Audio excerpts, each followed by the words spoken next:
We've been asking you what you would like to know on this issue, and you've been sending in submissions. Thank you so much for that. Let's get to some of the questions. Now, Mayor Michael Fougere, the first question is yours, and as has been the case this morning, you'll have 1 minute to respond. Mr. Holmes will go to you as well after. All right, first question comes from Shell Marie. This is a Facebook question, and she said, both sides say in their commercials that utility bills would be higher if we vote for the other side.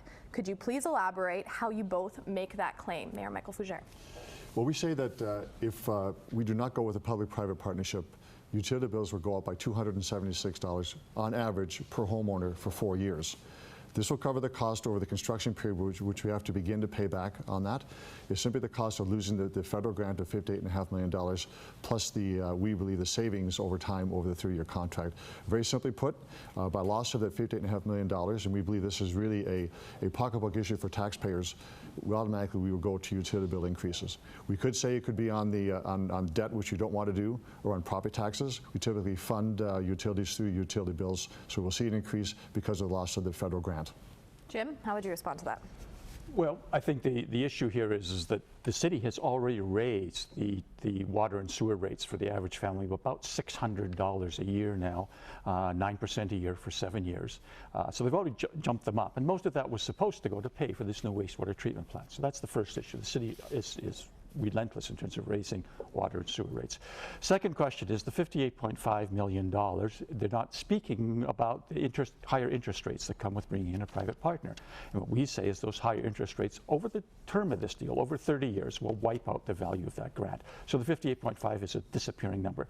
The $20 million we talked about earlier, that's based on a calculation done by the consultant. They're often biased, these calculations. We don't know about this one because the city won't release it. It's secret. So the whole figure is wrong. Then for some reason they decided to amortize this cost over 4 years and not over 30 as all the rest of the construction costs will be. So it's just a very strange, very manipulated, very made up number. So it's a real problem in terms of that. We don't think the $276 figure has any validity at all. All right, thank you, Jim. That's time.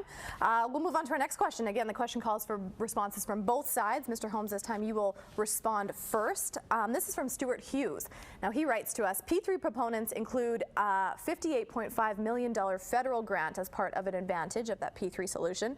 Is federal money only available if the project is P3, and why?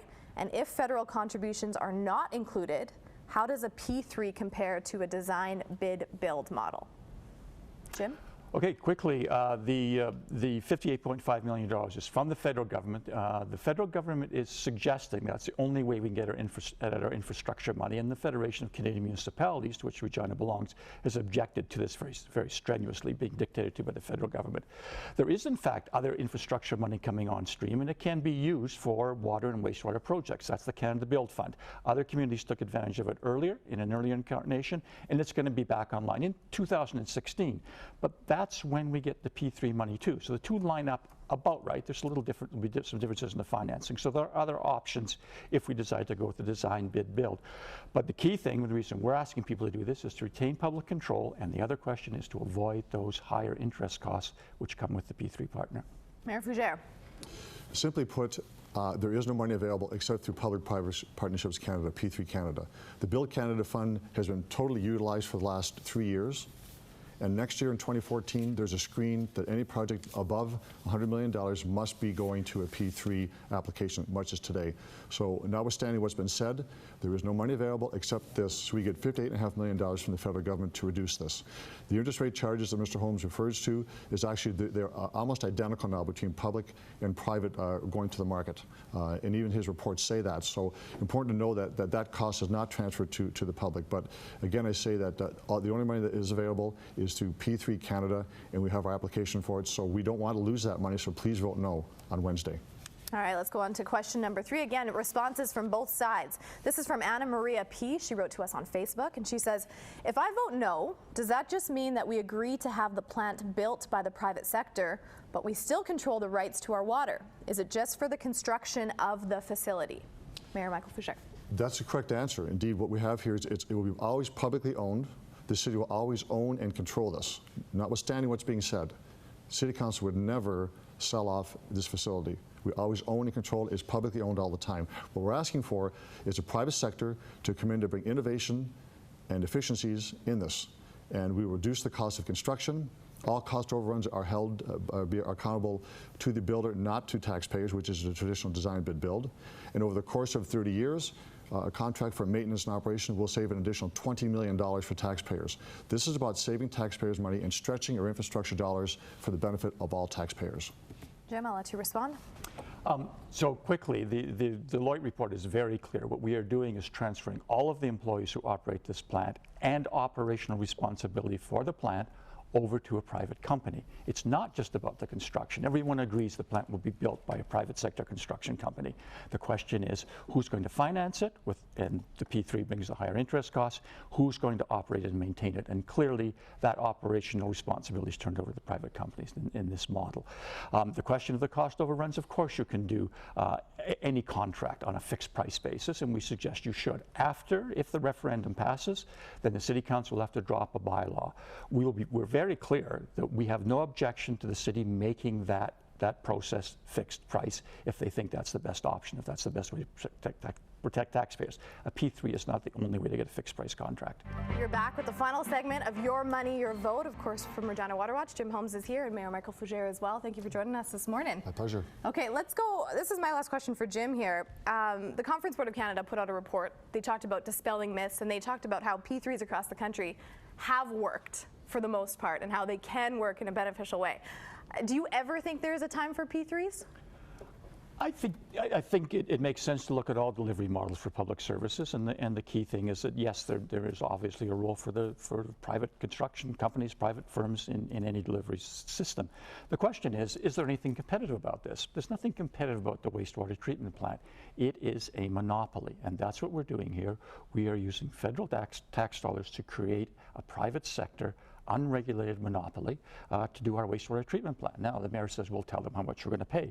The city of Brussels tried to tell their wastewater company that they weren't going to pay any more, and the wastewater treatment company, the largest in the world, opened the taps and let the sewage run through the city.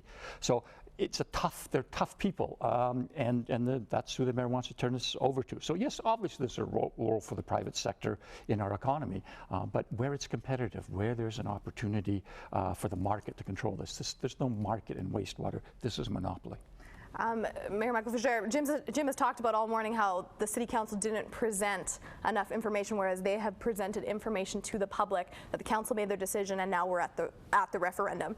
What would you say to that in terms of letting people know, and did we know enough? Absolutely, all the information is available. The interest rate that Mr. Holmes talks about is very narrow. It's about 0.5% or 1% difference between private sector and government borrowing. The only information that we have not included is that we want to make sure that we have a fair, level playing field for the competitive bid process, and we will not compromise integrity and put at risk taxpayers paying even more. All the information is available, and we can continue to say yes, one side or the other side, but the fact of the matter is that all the information is available. We have spent many months, over a year, 11 of us decided on council unanimously we will save taxpayers money. We receive federal grants of $58.5 million. We have a fixed price contract which will hold and spread the risk back to the builder, not to taxpayers. This is a great deal for the citizens. Please vote no on this referendum on Wednesday and save tax dollars and stretch our infrastructure money. All right, we've come to our closing remarks of the debate. You both have 1 minute. Tell the public how they should vote, why they should vote that way, and we will start with Jim. Okay, thank you. We're obviously urging people to vote yes to keep the plant publicly financed, operated, and maintained. So let's start with financing. The mayor says, but he's never produced any evidence that the gap is very small.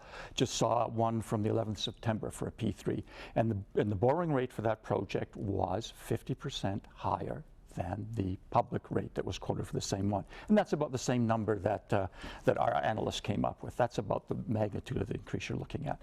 The mayor has said we will always own it, and we agree with him. We will own it. We will have title to this plant. But he says we will operate it. We will control it. But it's clear that the operation and maintenance of this plant is going to be given to a private corporation. That's what we're paying for. That's what the contract is for: design, build, operate, maintain. So it's just not true. The mayor makes lots of statements. He throws out lots of numbers, but when you push him, he never provides evidence. I've asked him 3 times for this quote that the gap is very tiny, and he keeps refusing to give it to me. Last week he said, "I'll get it to you." Well, here I am. Here he is. We still don't have it. And that's typical of the city. Everything is hidden, and that's typical of P3 deals. Everything disappears. The analysts call it a financial black hole. All the light gets sucked out. All right. Mayor Fougere, you can respond. This is your last comment. We have 1 minute. Well, thank you very much and for the opportunity to talk about this. We're asking residents to trust City Council to do the right thing. 11 of us voted unanimously to provide the best way, the most efficient way, the most cost-effective way to fund our sewage treatment plant. There is no question this is the best way to do this. We're saving taxpayers' dollars by getting $58.5 million from the federal government. We will always own and control the plant. It will always be in public hands, no question about that. With respect to the employees are saved harmless. They move forward with the same collective agreement in the new organization as they would with the City of Regina. Mr. Holm talked about the interest rate spread. CUPE has presented at City Council a report that says that it's virtually non-existent between the funding of the private sector and public sector. That's the other benefit for public-private partnership as well, is that we're not spreading that tax over to the city. Fixed price contract, cost overruns are on the shoulders of the builder, not the taxpayers. It's a great deal for the citizens, so please vote no on Wednesday. And that concludes the Your Money, Your Vote debate here at CTV Morning Live. Of course, the big vote is Wednesday. Advance polls were open over the weekend, and you can mail in your vote as well. All happening Wednesday. Thank you, gentlemen, for both being here this morning. Thank you. Don't go away, though. We have more CTV Morning Live coming up. Thank you very much. Stay with us. Thank you.